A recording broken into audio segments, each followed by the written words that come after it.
कारोबार और पैसे की बात कर लेते हैं। आपके पास जिस किसी के बैंक में थोड़े से पैसे मौजूद हैं उसके ऊपर बैंक आपको तकरीबन 19.5% इंटरेस्ट देता है। उस इंटरेस्ट के ऊपर जो बिरादरी है बिज़नेस की, जो पाकिस्तान के तमाम बिज़नेस को रिप्रेजेंट करती है, वो नालायक है। आपके पास पैसे आते हैं उसके ऊपर, लेकिन बिज़नेस कम्युनिटी ये कहती है कि इस इंटरेस्ट के ऊपर हम जब पैसे बैंक से लेते हैं तो हम कारोबार नहीं कर सकते। आपको 19.5, 18.5 से 17.5 पर लाने की ज़रूरत नहीं है, इसको 10% पर ले जाएं। और साथ वो ये भी डिमांड करते हैं कि बिजली का पर यूनिट 25 रुपये पर रखा जाए।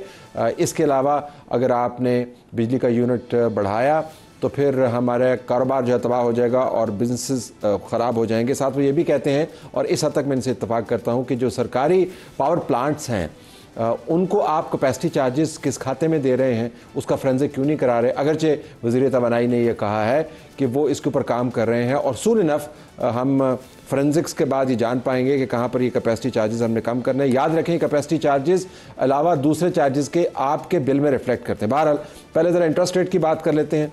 आतिफ इकराम शेख साहब जो सदर हैं federation of Pakistan chamber of commerce and industry हमारे साथ मौजूद है। आतिफ साहब बहुत शुक्रिया आपने में ज्वाइन किया। हमारे बहुत सारे व्यूअर्स जो हैं लोअर मिडिल क्लास उन्होंने अपने बैंकों के अंदर पैसे रखे हुए हैं, उसके ऊपर उनको कुछ रकम आ जाती है 18.5 के ऊपर, कोई टैक्स भी कटता है।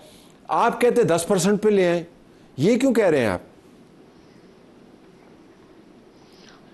थैंक यू जी, आपने एक अपॉर्चुनिटी दी कि मैं लोगों को थोड़ा एक्सप्लेन कर सकूं।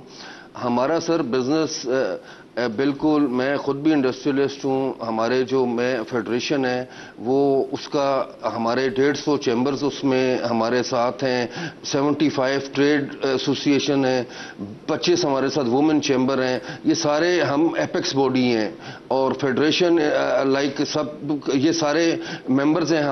हमारे जितनी भी इंडस्ट्री है वो बहुत ट्रबल में है।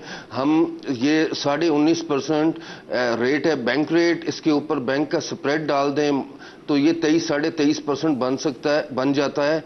जो हम कोई भी बिजनेस से इतनी इनकम नहीं है कि 23.5% पहले बैंक को दे फिर कुछ अपने लिए कमाए।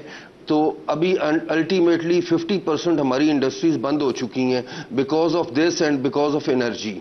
हम ये चाहते हैं कि हमारी आवाम, अब जैसे आपने कहा कि लोग बैंकों में पैसे रख रहे हैं, तो लोग बैंकों में पैसे रख रहे हैं ना, किसी किस्म का कोई ना उनको मसला होगा ना कोई प्रॉब्लम है। सारी आवाम को ये सूदखोर बना रहे हैं, तो ये हम नहीं चाहते कि ये इस तरह का काम किया जाए। तो आप ये कह रहे हैं सूद जो है वो 19 पे जो है वो शरन नाकाबिले कबूल है, 10 पे काबिले कबूल है, तो सूद तो फिर नाकाबिले कबूल हर फीसदियत पे होना चाहिए ना? नहीं सर, पहले ये अगर कोई ये 10% 10.5% होगा ना तो बिजनेस में आप इससे ज्यादा अर्न कर लेते हैं, तो लोग प्रेफर करेंगे कोई ना कोई ट्रेड करने में, कोई बिजनेस करने में, ना कि ये फिक्स्ड डिपॉजिट पे। इसलिए ये फिक्स्ड डिपॉजिट वाला आंसर खत्म हो जाएगा। बाकी ये है कि अगर जैसे ये कहते थे इन्फ्लेशन हमारी अल्हम्दुलिल्लाह 9.5% पे आ गई है और इन्फ्लेशन से लिंक है मॉनेटरी पॉलिसी, इंटरेस्ट रेट, और वो 1% ज्यादा होना चाहिए, 10.5 हो जाना चाहिए, 11 हो जाना चाहिए। ये 23% तो किसी सूरत पॉसिबल नहीं है। इसीलिए इंडस्ट्री बंद हो रही है, कारोबार, बेरोजगारी हो रही है, लॉ एंड ऑर्डर डिस्टर्ब हो रहा है। तो फेडरेशन ये चाह रही है कि इसको अभी ये कमिंग वीक में, ये 12 सितंबर में ये मॉनेटरी पॉलिसी आ रही है स्टेट बैंक से, तो हम चाहेंगे इसमें एटलीस्ट, हम नहीं कहते कि 10% कट डाउन कर दें, करना तो 10% चाहिए, पर गवर्नमेंट के लिए इतना ईजी नहीं होगा। इसको अभी एकदम 15 पे ले आएं और फिर ग्रेजुअली इसको 10 पे लेके जाएं, 10 10.5 पे। अच्छा, मैं आपसे ज़रा, आपका बिजनेस है और आप मामले को समझते हैं, मैं ज़्यादा बहस नहीं करना चाहता, लेकिन जब लोग डिपॉजिट करते हैं तो कहने को फिक्स डिपॉजिट होता है, लेकिन बैंक की लिक्विडिटी बढ़ती है। वो लिक्विडिटी आप बोरो करते हैं, वो बिजनेस के अंदर लगती है। तो ऐसा नहीं है कि वो पैसा वहाँ पे आइडल पड़ा रहता है। लेकिन लीविंग दैट असाइड, आपने एक नंबर कोट किया अभी बातचीत में, आपने कहा कि 50% इंडस्ट्री बंद हो गई है।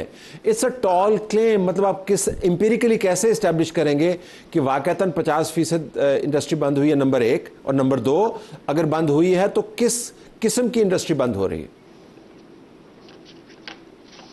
सारी आपकी टेक्सटाइल इंडस्ट्री सारी बंद है, एक्सपोर्ट आप कर नहीं सकते because of per unit electricity cost जो आप कहीं भी compete नहीं कर पा रहे।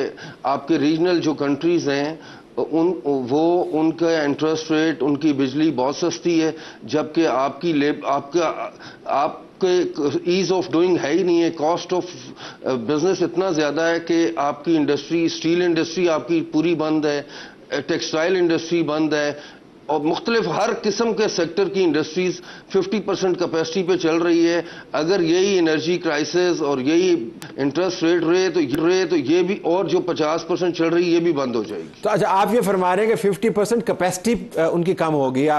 क्योंकि बात से ये लग रहा था कि जैसे 50% पाकिस्तान में चलने वाली फैक्ट्रियां जो हैं वो 100% बंद हो गई हैं, लेकिन आप कह रहे हैं कि उनकी कैपेसिटी जो है वो 50% पे चली गई, विच इज़ अंडरस्टैंडेबल। ज़रा इसके ऊपर वापस आएंगे। बिजली का मामला जो है, बहुत देर से आपके बिजनेस कम्युनिटी के नुमाइंदगान जो है इसको रिप्रेजेंट कर रहे हैं।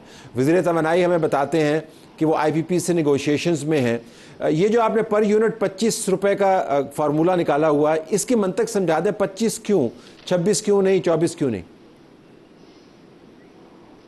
मैं इसका ब्रेकअप आपको दे सकता हूं सर जी। इसका चार्जेस जो हम इनसे ले रहे हैं IPP से, अगर हम इसको कैलकुलेट करें ना, 9.5 रुपए कैपेसिटी चार्जेस बनते हैं, 9.5 रुपीज। ठीक है। एवरेज फ्यूल प्राइस अगर ऐड करें तो वो भी 9 रुपए बनती है। ठीक। ये 18.5% बन गया। ठीक है। डिस्ट्रीब्यूशन चार्जेस हैं 2.5 रुपए। ठीक है। और डिस्कोस के चार्जेस हैं 4.5 रुपए। अगर इसको आप ऐड करें ना तो ये 25 रुपए पर यूनिट बनते हैं, 20 बनते हैं ना 24 बनते हैं। इसलिए हम ये कह रहे हैं कि जो बनते हैं फिर वो हमसे चार्ज करें, जिससे हम चल सके, हम इकोनॉमी चल सके, बिजनेस इंडस्ट्रीज चल सके। तो अब बिल्कुल आखिर में ये बताइएगा कि अगर ये दोनों काम यानी इंटरेस्ट रेट नीचे ना आए और बिजली का पर यूनिट कॉस्ट आपको वो ना मिला, तो ये जो जितने हमारे टारगेट्स रखे हुए हैं कि हम एक्सपोर्ट्स के अंदर इतना इजाफा करेंगे, हम पाकिस्तान के अंदर इतनी जॉब क्रिएशन करेंगे, ज़रा हुकूमत ने कमिट किया हुआ है, बजटरी टारगेट्स भी हैं और पॉलिटिकल टारगेट्स भी हैं। आपके ख्याल में ये दीवाने का ख्वाब रहेगा या किसी ना किसी तरीके से ये अपने टारगेट्स को पहुंच पाएंगे? ये बिल्कुल ख्वाब रहेगा सर, ये किसी तरह नहीं पहुंच सकते।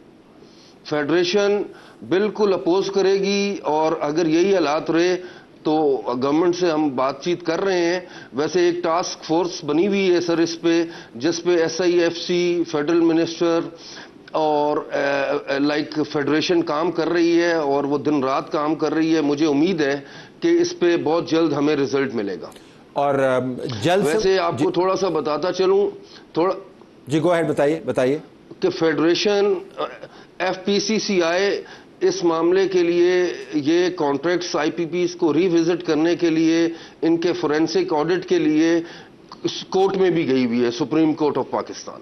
जी बिल्कुल, वो हमारी नज़र में, और आपने शायद ये भी ऑफ़र किया हुआ है कि ये जो फोरेंसिक्स के पैसे हैं आप ख़ुद भी दे सकते हैं। ज़रा बिल्कुल आखिर में क्विकली ये बताइएगा कि आप बहुत अरसे से ये डिमांड कर रहे हैं। मैं जब भी आपके नुमाइंदगान से बात करता हूं तो मुझे यही दो बातें सुनाई देती हैं। ब्रेक थ्रू क्यों नहीं हो पा रहा, कहां पर बात लटकी हुई है? बस सर, काफ़ी टाइम से, अभी जब से हम फॉलो अप फेडरेशन कर रही है, हमारी रेलिवेंट मिनिस्ट्रीज में बातचीत हो रही है, और उम्मीद करते हैं कि अभी जो टास्क फोर्स SIFC और बाकी रेलिवेंट मिनिस्ट्रीज, मिनिस्टर वो जो काम कर रहे हैं विद फेडरेशन, मेरा ख्याल है आप कमिंग वीक्स में आप देखेंगे कि इसके रिजल्ट्स इंशाल्लाह पॉजिटिव आपको नजर आएंगे। आपका बहुत शुक्रिया आतिफ इकराम शेख साहब, आपने हमें ज्वाइन किया। नाज़रीन, आप सुन रहे थे कि बिज़नेस कम्युनिटी के क्या मामलात हैं और पाकिस्तान में मुआशी इशूज़ क्या हैं। हमारी तरफ से यही कुछ इजाज़त चाहते हैं। अल्लाह हाफ़िज़।